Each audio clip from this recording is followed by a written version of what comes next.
प्रश्न लेते हैं। सिद्ध कीजिए कि 5 ऋण करणी 3 एक अपरिमेय संख्या है।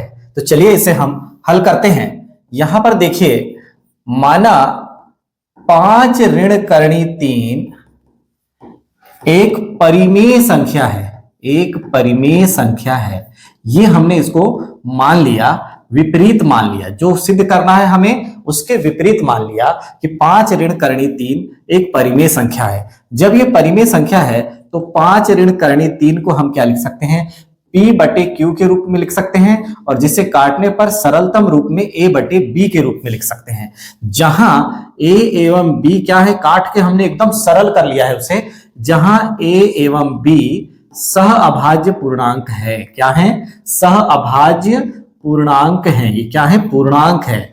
और इस बात का ध्यान रखना है कि क्या है, ये सह अभाज्य पूर्णांक है। और एक बात ध्यान रखना है कि b is not equal to 0। जो हर में जो b दिया हुआ है वो 0 के बराबर नहीं है। तो चलिए अब हम इसे देखते हैं।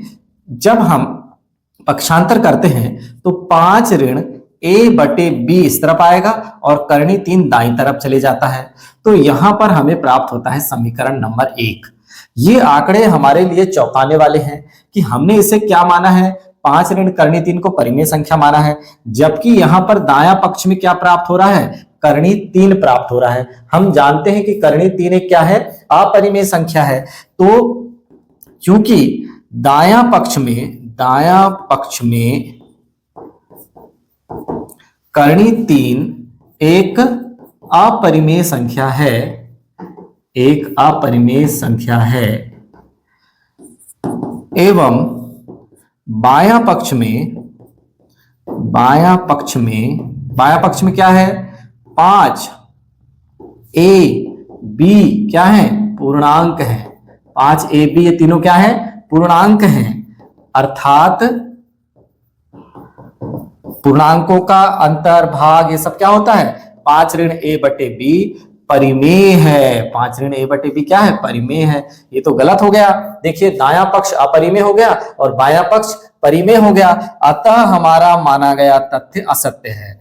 अतः हमारा माना गया तथ्य असत्य है।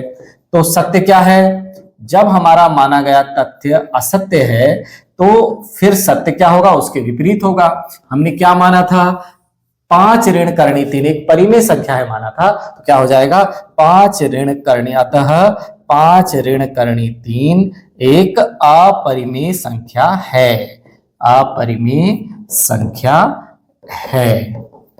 ठीक है बच्चों।